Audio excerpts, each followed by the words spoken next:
Good morning, everyone. Welcome to this session of Libraries as Communities session. We are happy that we are able to find new topics and speakers continuously. We are also happy to note that we are able to attract members of public to this program. Libraries as Communities is an initiative to attract more members so that the rich resources of our library can be utilized and shared. During this session, a speaker introduces a topic and related books are displayed in the reading room upstairs. After this introduction, members can go up and have a look at the selection of books. We also have some tea here after that. This morning, we have with us Dr. M.A. Raveendran, retired professor of medicine from Kerala. He has traveled all the way from Trichur to give this lecture, just for half an hour. He is a deep student of Theosophy, a member of TS from 1982, a great teacher of medicine, and a very humble person. His professional career started in 1997. He has held many high-profile posts like Vice Principal and Principal of Government Medical Colleges, and also Dean of Government Medical College, Idukki. Most of all, he has been a reader of Adyar Library, and his visits to Adyar include a visit to the library whenever possible. Welcome, Dr. Raveendran, and the topic he has chosen to talk is evolution. Dr. Raveendran. Good morning to all, and thank you for the good words. This topic that's why I selected is that it is a vast topic. It has been in my mind for years together, and it has to be viewed from 2 points of view. One is, as our teachers say, our mode of information is either from observation, direct observation, and other is inference, and third from authority. Most of what we say in theosophical literature is from authority, agamam. That is, whether it is from SPB and her teachers, or it's from Leadbeater or Annie Besant, or any of the teachers of so many other religions. We are depending on the authority for that. We accept that it is true. The source of this authority, if we can say, is nothing but we have come to the yoga. In yoga philosophy, it is said that initial meditation is there for few things. That is for the Vijara, Vidarka, Ananda, Asmita. That is a preliminary. That's a thing which is sometimes called as a Samadha meditation. And thereafter there is some more detailed, there is in-depth. Buddha has categorized as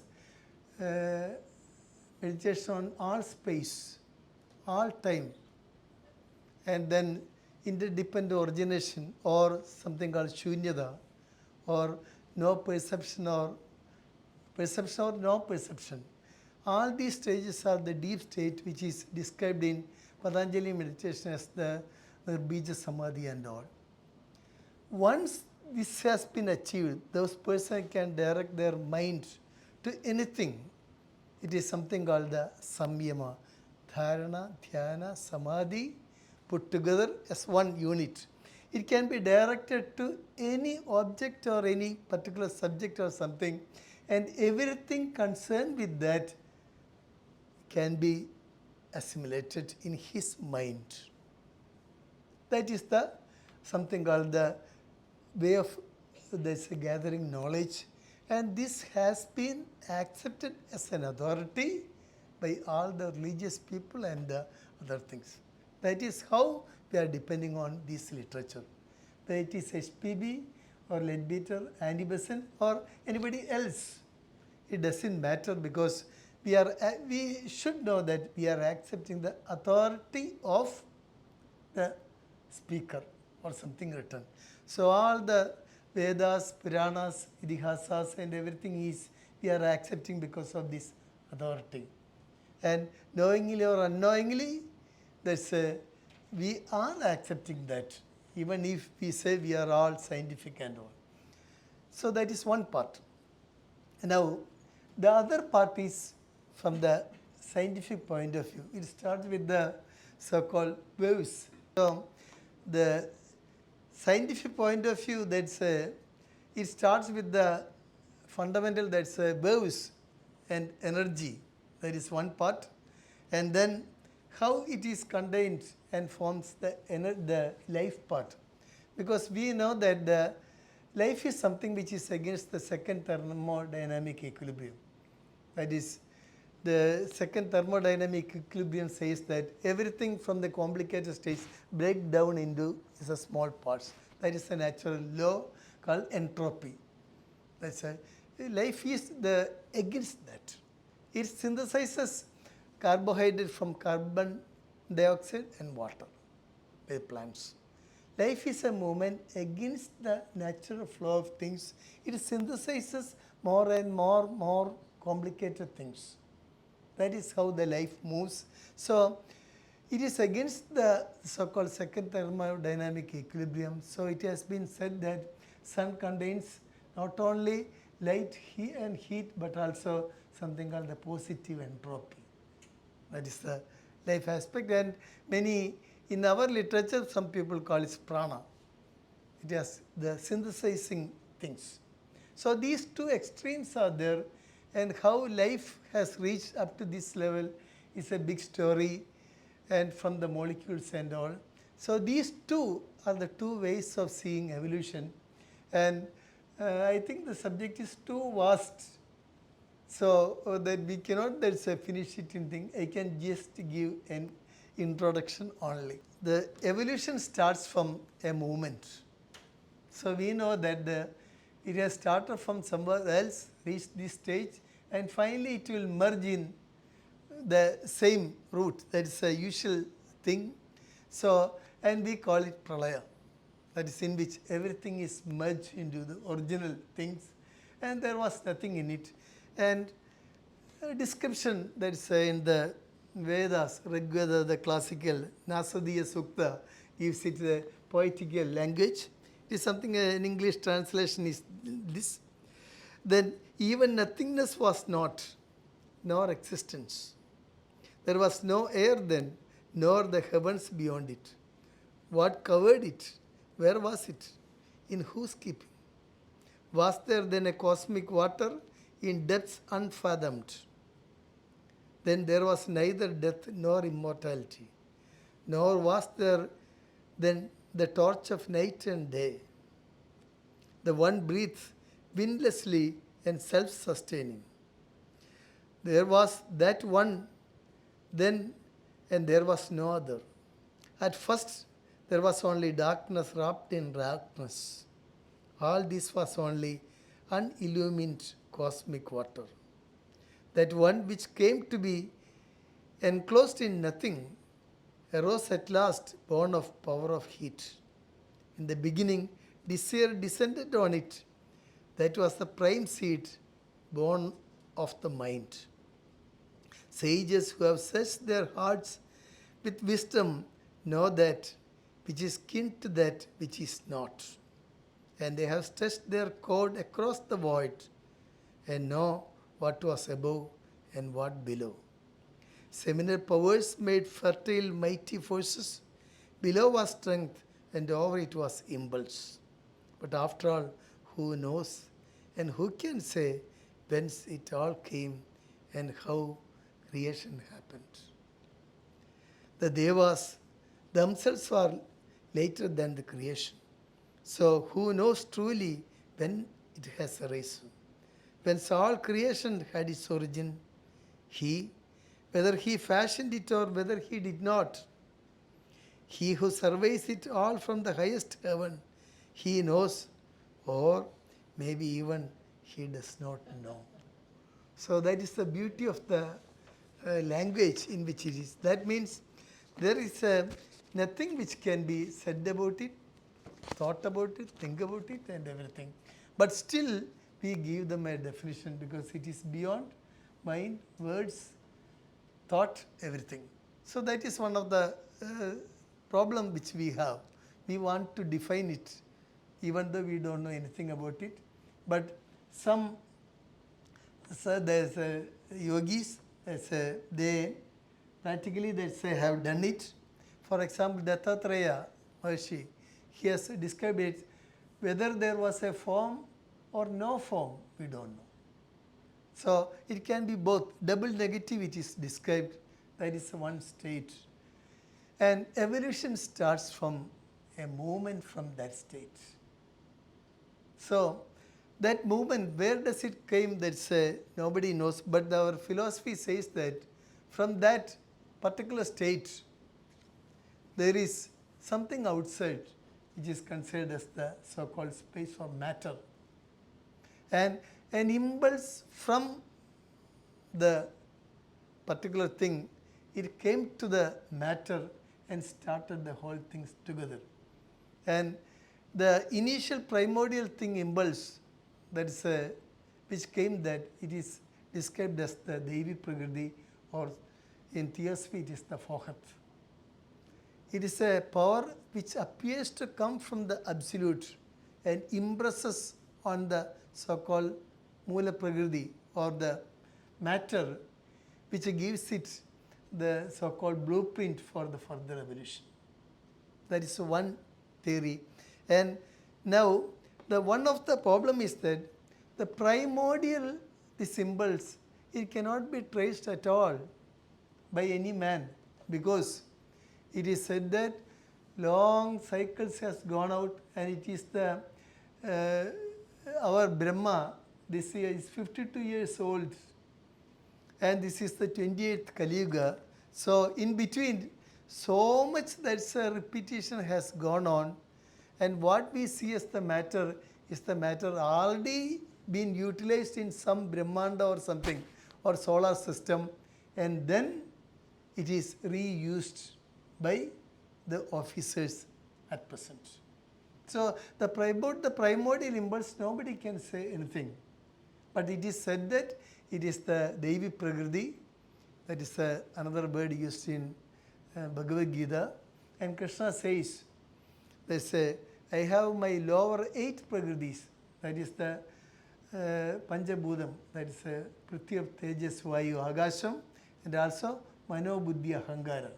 That is a lower 8. And my higher 8 is the Devi, higher is the Devi Prakriti, which is the life itself. And I am beyond that. So that is the way he described in that.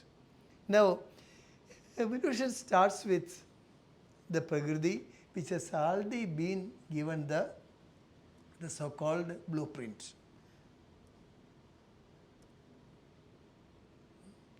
So that is one.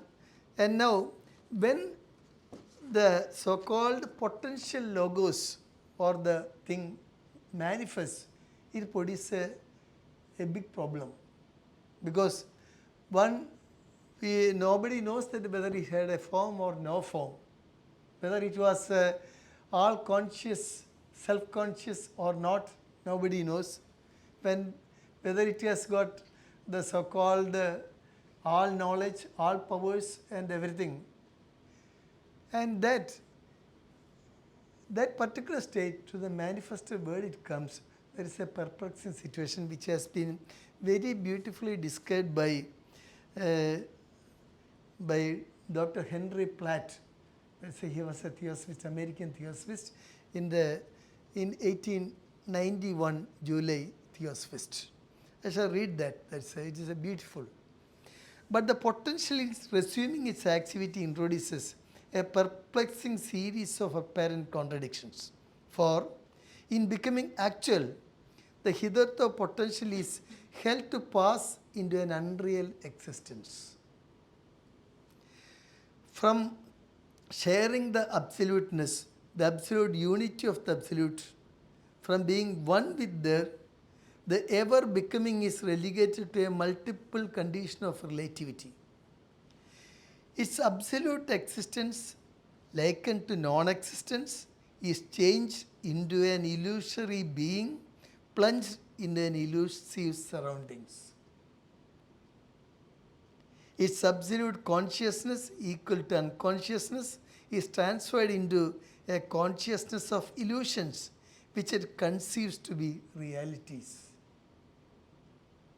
Its absolute knowledge, only definable as ignorance, becomes an eager desire to fathom the unfathomable. Its absolute love, indistinguishable from hate at the best, akin to indifference, takes the form of sexual attraction subject to illusions of senses. So circumstance is perceptions under the guidance of clouded senses, mislead its judgment until the ever becoming in the descending monad, clothes in its fourfold, sevenfold mantle of matter, gains an unreal personality which it believes to be real. And a phantom being in a fantastic environment places its transient personality as a starting point of new state of being. So this is the state. So from the starting point, we think that we are the starting point, because for everything when we are investigating, there is something called an anthropic element is there, because we are asking the questions. So our answers are naturally limited with that. Why this much years it took for the world to be created? That question, the answer is that Stephen Hawking has said that the man who developed a perfect brain to ask that questions only now. That's why. So our everything is related to our human perceptions. So naturally what was described as initially was the God, that perception, that thing, he is also just like a similarity is given to man and God. That is why in the initial phase of we said the absoluteness, there was nobody to suggest anything. Ideas proceed before the actual things happened. That is also we know. So who has to suggest the ideas? Absolute is not there, leave it. So what the suggestions comes from something lower down, from that particular intelligence or consciousness which is limited to matter. And that is we, that is our own soul, or something called Patanjali, it is the Purusha. That is it is our consciousness limited to matter. And the gods, so-called even Brahma, Vishnu, Maheshwara and all these things, derived gods, they are Purushas who has got absolutely no limitation. That is what. Limitation of space, limitation of time, limitation of power, limitation of consciousness, and anything, absolutely no, and there is no suffering. They have crossed all these things and reached the level of the so-called higher gods. So that's and we are the Purusha having limited to all these things. That's all the Panchakleshas and all, and we are suffering, and we practically have our own evolution. But that also is we cannot say starting point, because in the sacred doctrine, in the evolution, it has said that there are 12 creative hierarchies being there. Hierarchies are defined. There's the powers and other thing roots beyond the solar system.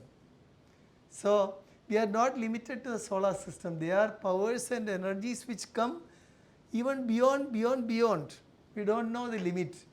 And it is said that man is the 4th creative hierarchy, and there are many other evolutions There's a hierarchies are going on. The very characteristic of man is, man, fourth creative hierarchy is that particular being which incorporates every other hierarchy in his body.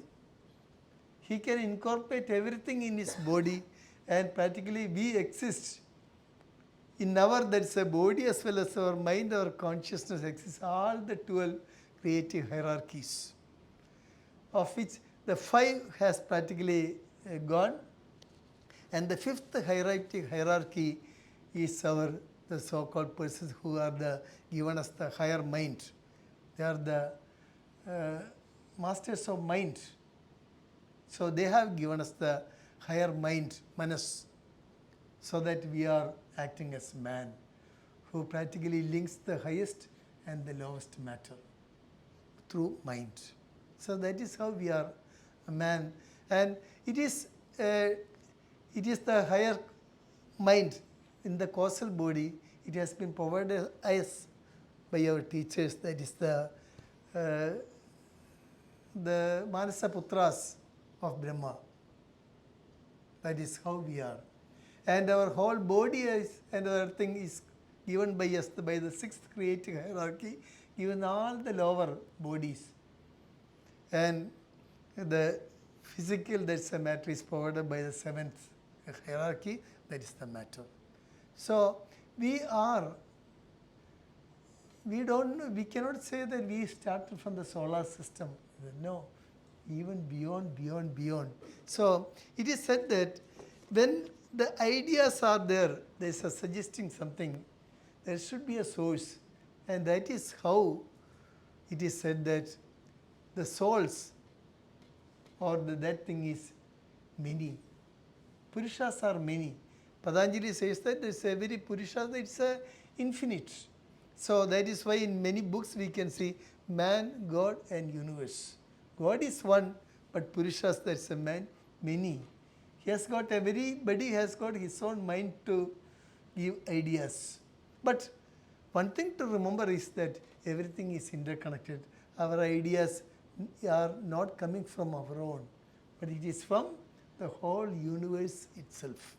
So practically we can say we are a semi-automaton guided by something else. So that is. Now, we started as the monads. It has a theosophy says that it coming down to all the thing, at least in this solar system, in the 4th chain, we can say it started with the mineral kingdom. Sorry, the 3 elemental kingdoms, the mineral kingdom, plant kingdom, and then animal, and we became so-called process called individualization, by which the monad practically completely taken over the lowest assimilations. And this took a long time, and the whole matter is what I said. It was provided, our higher mind was provided by our teachers. And the sacred doctrine very beautifully itself, there is a, in the, it is mentioned, the breath needed a form, the fathers gave it. Breath needed a gross body, earth molded it. Breath needed a spirit of life, the solar laws breathed it into its form. Breath needed a mirror of body, either double, we give it our own, said the Dhyanis. Breath needed a vehicle of desires, it has it, said the drainage of waters. But the breath needs a mind to embrace the universe. We cannot give it, said the fathers. The lunar Pitris and solar Pitris, they said they cannot give it. I never had it, said the spirit of earth. Form would be conceived were I to give it mine, said the great fire. That is it. So it cannot be given. Man remained an empty, senseless Buddha. Thus have the boneless given life to those who became men with bones in the 3rd. So it is in this stage the so-called the sons of mind came, and with the help of other two, that's lunar Pitris and solar Pitris, he conferred the man the causal body, and he became a immortal from the mortal thing. Mortal, that's he was an animal before. There was no causal body with him, so naturally that's nothing remains at the end of death. So he became an immortal being at that stage. And that is represented in Masonry also by the third degree ceremony, in which all the three masters put together. Initially it was a slip, but thereafter he was raised to the level of this thing. It is equal to conferring the causal body. It is a union of the so-called the life aspect, of Vishnu and the Shiva, that is this thing. And in Kerala there is a temple, I think everybody knows, that is the Shabarimala. There the deity is no other than Ayyappan, who is a product of Vishnu and Shiva. That is these two forces combined together made him a man. So that is the beauty of that. Now there's so lot of things has been there in literature in the ancient, if you look for, because our 6 darshanas, are they contradictory to each other? Because all these describe the evolutions and everything, and they are not contradictory, but they are actually complementary, because the Nyayam describes everything from the start of Paramanu. That is that illustrates. Vaisheshiyam, it is mainly depend on time and the qualities. Sankhya, it gives the Prakriti, the numbered, all the items that's in the Prakriti. It has been from the Pradhana to down, the Panchabhutas, 25 principles has been given. Yogam is from the man's point of view, Purusha's point of view, for the Purusharthas to achieve. It is from his own point of view. And Mimamsa gives the description about the ceremonies, all the details and the meanings of that. And finally the Vedanta, it is the whole thing points towards the Brahma. So all these things are complementary. No, they are not opposing each other, and we have to practically go through all these things, and that's to have our own assimilation. That is what is required. Otherwise, practically we will not reach anywhere. That is why I said the man's point of view, the only tool we can investigate this thing is yoga, and at least achieve a state of yoga in which you are capable of investigating all these things yourself. That is, ability to do samyama on any particular matter gives you the knowledge. And if you see Patanjali, that's the 3rd and 4th chapter about all these things is regarding samyama and the details. Because everything they say, you can do samyama on your, there's a particular point in your body or on the moon or in the sun, and the whole knowledge associated with that, it will be in your brain. And once that stage is achieved, and then there is a much more than that, it is said that there is something called nirodha. That means at will the mind can be kept still, and that gives a higher, better understanding about the thing. And one of the advantage of Buddhism is that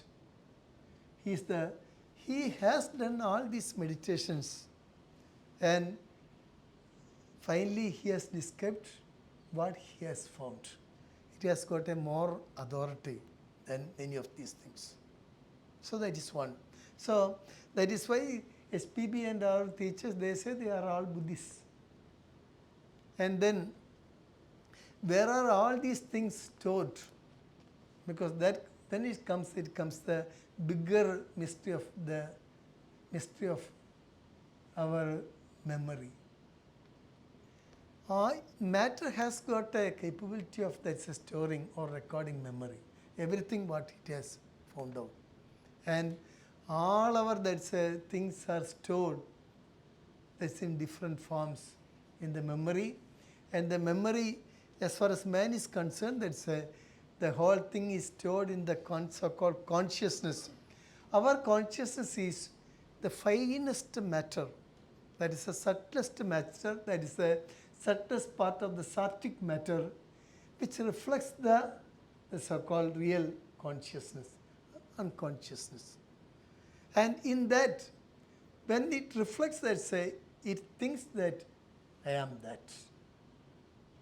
So, we are seeing that as I said earlier, we have got two sides. That's one, we are one with that. That is our consciousness. Other is we are one with the matter. So, the highest subtle matter, that is our consciousness. And in that consciousness, everything is stored. And one of the two important thing is that this sattvic matter, that is called buddhi, it is called, there the mainly it has got four qualities, 8. 4 are positive things, that is virtue, knowledge, dispassion and power. And the opposite are also there. Instead of virtue, it becomes vice. Knowledge becomes ignorance. Dispassion becomes passion. Power becomes weakness. When it is weakness, it extensively go to the tamasic end. The Prakriti has got 3: sattvic, rajasic and tamasic. These are the 3 ways it is described, the tamasic end. And the further evolution depends on these things.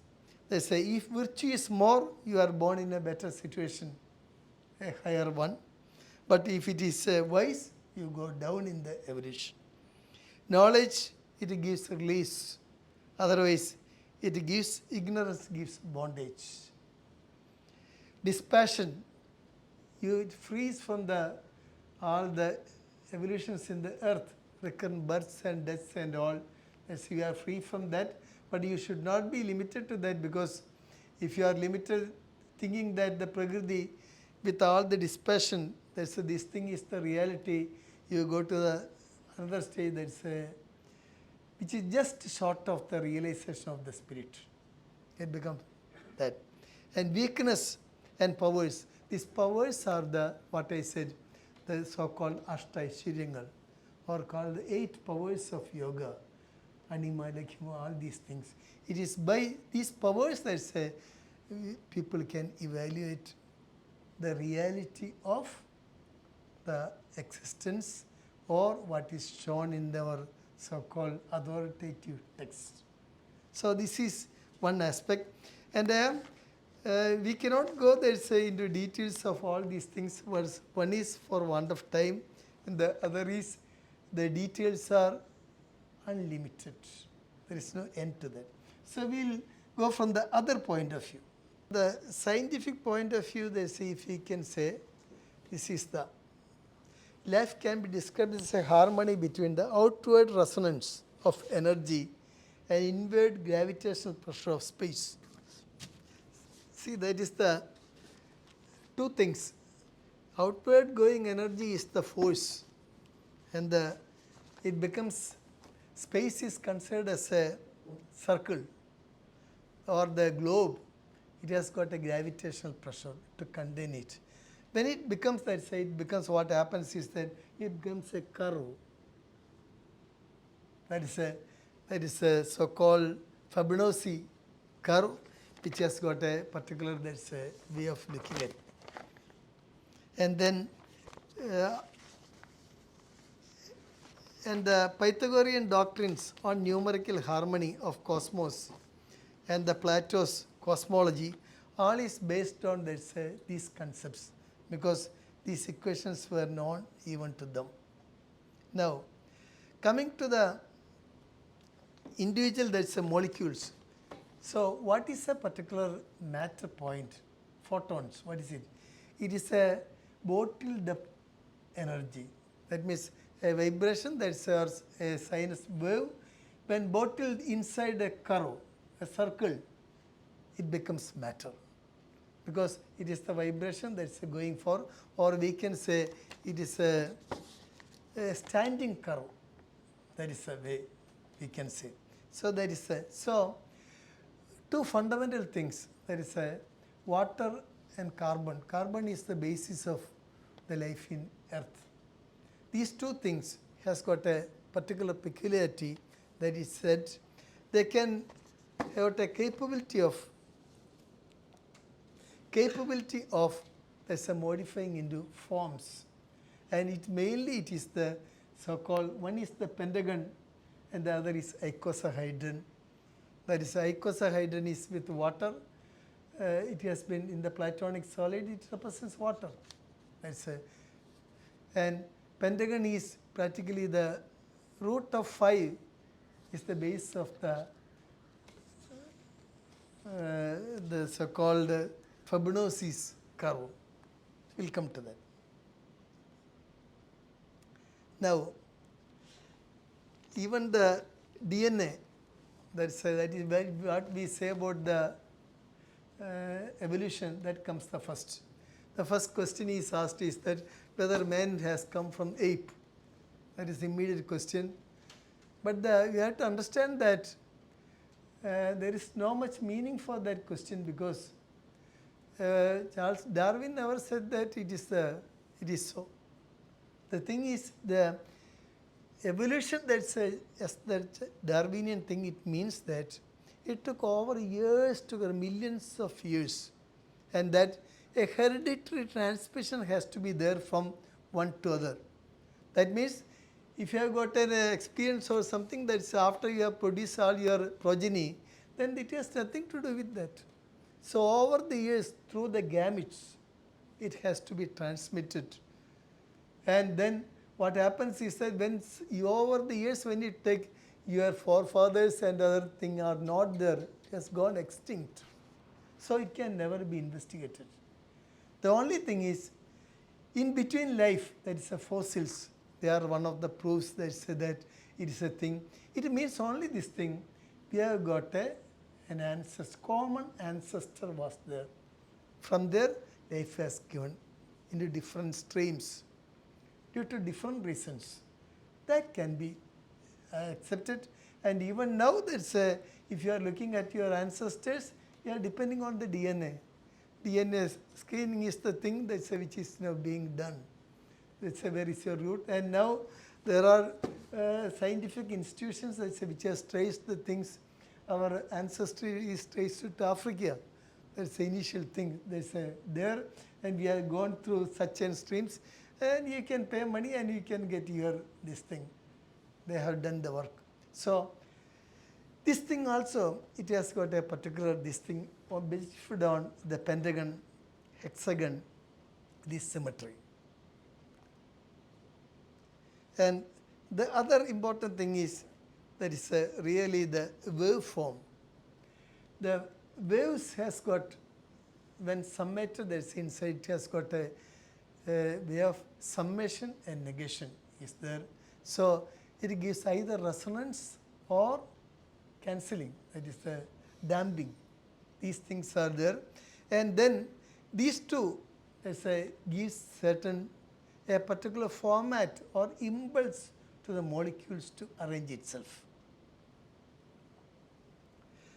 For example, this initial picture, the embryo is practically arranged this way. We will come to that later.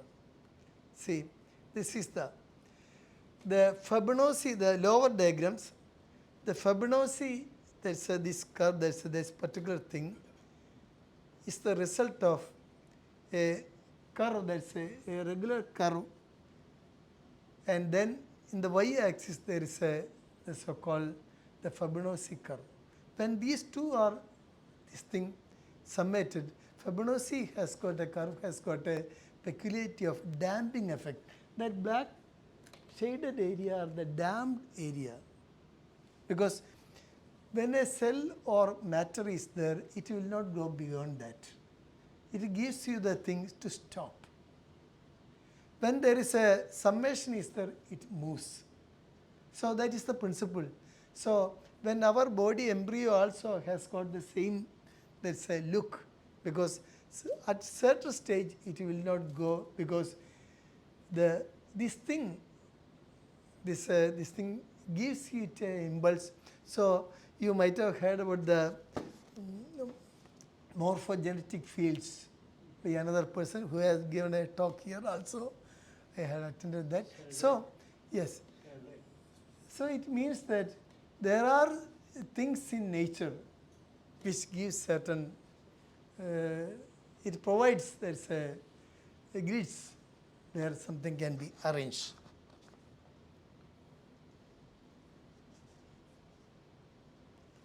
So when there is a linear reflective interference, give the two sides, left half and right half. So if you have got two lungs, that's practically the model is the same thing. It practically arranges, that's between the two reflecting halves, and it gives the this thing. It becomes the heart, and the other two becomes two lungs. That's in the chest. So this is one. So this also it is with the same curve. Now in the lower there's a life, there's if you can see the Fibonacci spiral. It is a spiral arranged, that's at 137.5. That is a spiral, that's the degree. So when the curve is there, there's many things in nature is arranging that way. If you have got a pineapple, it has got a curve that's in the Fibonacci series. That is, one may be clockwise, it may be 8, the other way it will be 5. Or in a big one, it may be 8 and 13. These two curves, practically there's a meet together in each and every thing which is seen. And the beauty, there's it is in the symbol shell, it is seen. And the other thing, there's I will come to that, but even now I can say, we said carbon and water. The carbon and water, they practically go to the particular kind of formation, that's now it has been recognized, and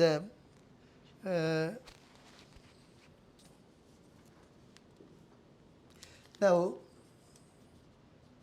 the hen's egg and other thing, they say it is a single carbon atom, is a form a shell, and that particular thing has got a now it has got the Nobel Prize for the discovery called fullerenes. Fullerenes are simple, there's a single lining of the carbon molecules. It has produced, there's 60, 84 and all. It is at the 84 level, that thing has happened. The 6 has broken to 5, and it has produced an egg shape. And the importance is that this thing can protect the water molecules and other thing inside as the beginning of life. So which was born first, whether it is chicken or egg, you can say it is the egg which has born. And this shape is universal. It is said, the higher it goes up, it is called cosmic egg, not cosmic circle. And there is a story, there is a hen which puts down golden eggs. So this egg is the fundamental thing that's in nature, because it has got a broken symmetry, and that is concerned with the life part. And as I said, the two in embryo is practically a summation of, there's a circle and the Fibonacci equation, that's put together, and the Fibonacci, there's a thing, it is considered as the key point in the assessment of beauty, because it has got a proportion of the square root of 5 minus 1 by 2 or plus 1 by 2, whatever it be, lower 5 or higher 5. It has got a thing of ratio of 1.6180. That ratio is there, and that looks as the most beautiful proportion for our mind and ear. For if you take a postcard or your visiting card, it is in that proportion. If you see the big buildings and their length and height, this thing, in each and every portion, it is that. And we'll come to the recognition of faces. The beautiful face has got that proportion. And even the human body has got all these proportions here. That is our upper half and the lower half, if in that proportion. And even in our individual digits, the arm and the upper half, this and the finger, everything is in the form of 5. That is a universal thing. And I will leave that. And one important thing that is this diagram is familiar with the people of theosophy because of the thought forms in that thing it is given. That is, these patterns can be there when a vibration is given to a copper plate contains sand or something. It arranges in that form because of the superimposition of this thing, summation, negation or damping of the vibrations. And this person, he is no other than Steiner, was a theosophist, especially he finally secured from the Theosophical Society and started his own Anthroposophical Society in Germany. But he was a person who was an expert on this particular thing. And this beauty of the thing is sustained. It is the Rosalind Temple. The proportions are given in the so-called phi ratio. It is one of the so-called appendice pillar in Rosalind Temple. There is another picture of the same thing. Yes, this is the Fibonacci's. That's a number. It starts with 1. You add 1 more. You add the thing to the previous number, it becomes 2. You add the 2 plus the previous number 1, it becomes 3, 5, and divide the previous number by the succeeding number, and you get the thing as the Fibonacci. That is either 0.6180 or other thing. So that is the Fibonacci series. And this I have already mentioned. There is a curves in the number is Fibonacci numbers, 8 or 5 or 13 or 8. It goes on like that. And the symbol cone or thing you can count, or pineapple, they say you can count this number. And the curve, it is present in the galaxies and everything, even bigger thing, because it actually starts with the spirals and then gravitate finally into a stable global, that's a solar system. And this is the number 137.5.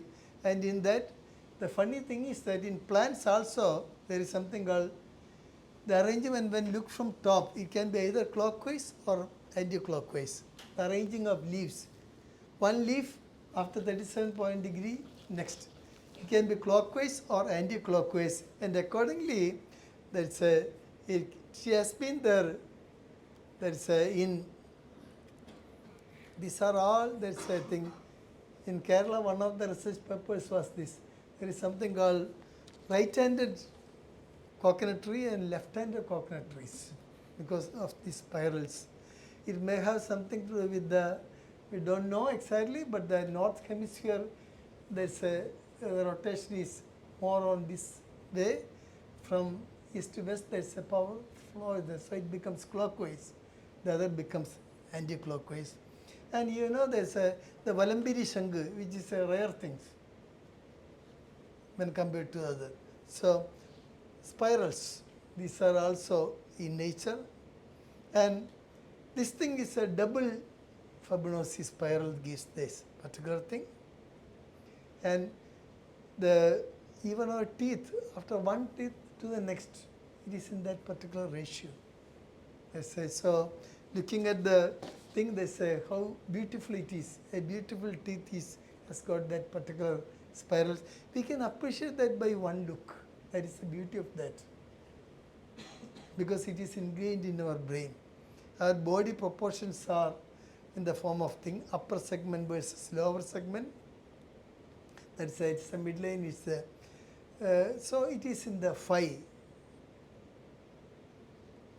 And the so-called Vitruvian man, that's it gives a classical, that's a reconciliation of these two.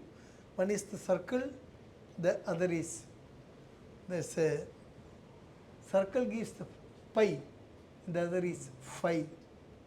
This, and the other important thing is, it is the same thing that's the Last Supper, it is different areas are the Fibonacci proportions. This is a Notre Dame temple, Parthenon, same showing the phi and other. And now this is the greatest thing that's by ancients, that is the pyramids. It has reconciled what is called the circle and the square. These are the two things which represents spirit and matter, that's the thing. Circle is the absolute this thing and square is the matter. And how these two can be reconciled, it is seen in the construction of the thing, because semi-perimeter by height is pi. That is a semi-perimeter by height of a pyramid gives pi. That is a thing. So if this is 1, the height is square root of phi, the slope in the middle it is phi. So in the pyramid, pi is there, phi is there, the two are reconciled. And the other thing we have seen, it is in the Vitruvian man, that's the same thing has been depicted. So squaring of a circle, see, even though it is considered as a mystery, it is a way to reconcile these two things, the two bigger things. That is, one is pi and the other is phi.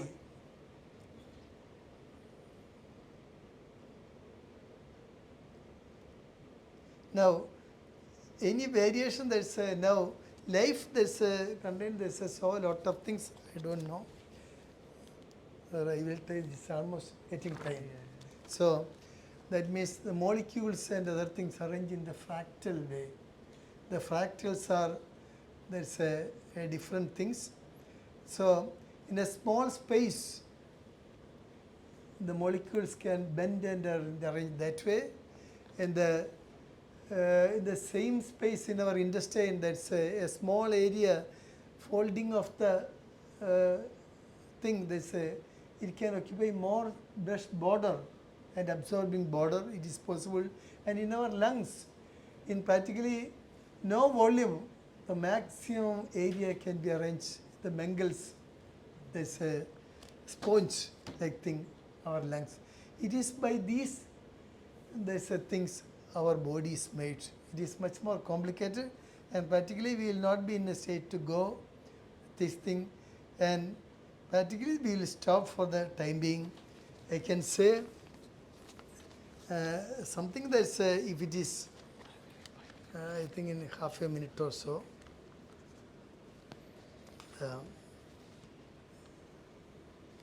This is what is being as the our usual thing, that is our coach curve, that is how the iterations can give rise to the thing. The brush border, that's the other thing, it is the Sierpinski's casket.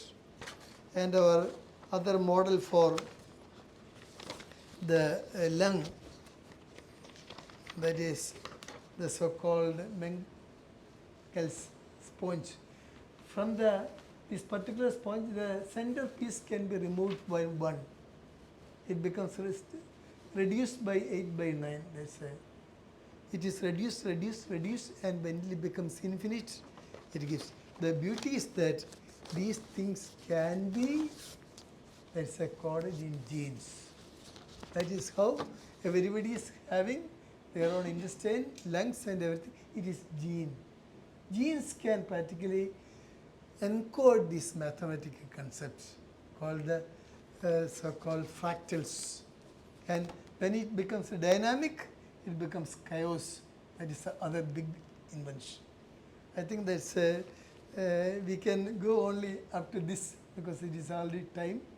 So I will stop this way.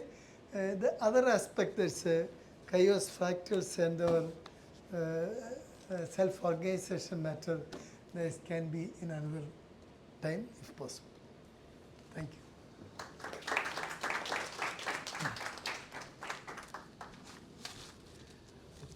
Yes, take any questions?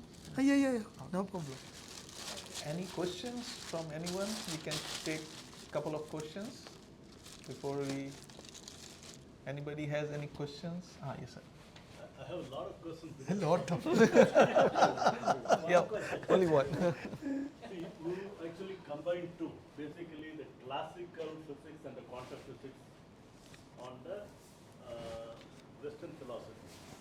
And you tried mingling it with the Eastern philosophy, especially the Indian philosophy. You did touch quite a lot from Vedism right up to Shaivism, and also a little bit into, almost you came up to Vivekananda, so that yoga, the 4 types of yoga. So the question I have is this. When you're, as a medical doctor, you've seen it from the Western philosophy.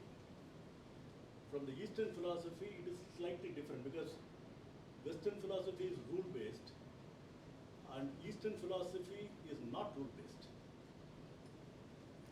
The reason I'm saying this is, a rule-following hero is Rama in Ramayana, and a rule-breaking villain is your Ravana. And when you come to Mahabharata, it is exactly the reverse. Rule-breaking hero is Krishna, and rule-following becomes a villain. So my point is, how do you reconcile both and come to this? Because we are starting in between a particular thing and taking it as an example. There comes the problem. If you say Ravana and Rama, it goes to the what I said earlier. When men had no minds, practically the Bhumi Devi, there's a goddess went to, there's a Mahavishnu to have something to be done. So give them the brain to understand the world. So their passage to Vaikuntha was blocked by Jaya Vijaya. It is also a story.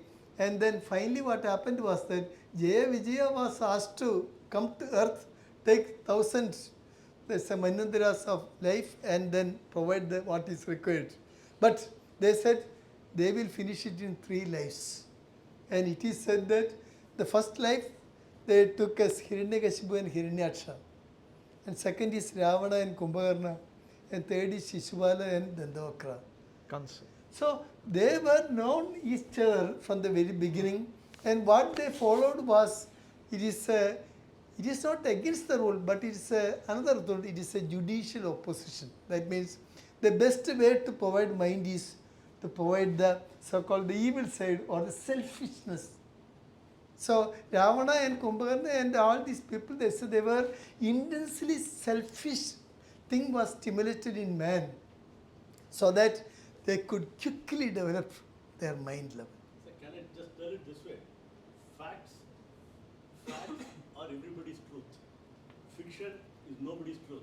Mythology is somebody's truth. Yeah, it is true that the mythology contains some truth, but we have to decipher that. Somebody's truth. But see, we can analyze it only if you get that much power to look into that particular thing yourself. Opening up another thing my friend is going to tell me. And I would like to extend our gratitude to Dr. Raveendran on behalf of the Theosophical Society, on behalf of all the audience here, that he presented this vast and such a complicated subject. And I know it's almost next to impossible, but he presented it very nicely with a synthesis of, as Sir said, philosophy and modern medicine and Charles Darwin way of evolution and what the Nasadiya Sukta says about evolution. So And of course, this lecture, the purpose of this lecture is not to give answers. It's an introduction. The purpose of this lecture is to inspire the spark of inquiry, because everyone has to do the search by themselves. The external answers won't help, but I hope he has inspired that spark in all of us, and I appreciate his greatness of coming from Kerala all the way to give just this lecture. Thank you, sir. And I would like to invite our General Manager, Mr. Jaikumar, to give him a token of gratitude from Theosophical Society. So, So there's a word one of my teachers used to say, there are two types of knowledge. One is you know the thing yourself. The other is you know where to get it from. So where to get it from, that is a source. That's you are practically invited. Yes, sir. sir. So, Thank you, everyone. Please, after the refreshments, you can take a look at the books that we have displayed on evolution. And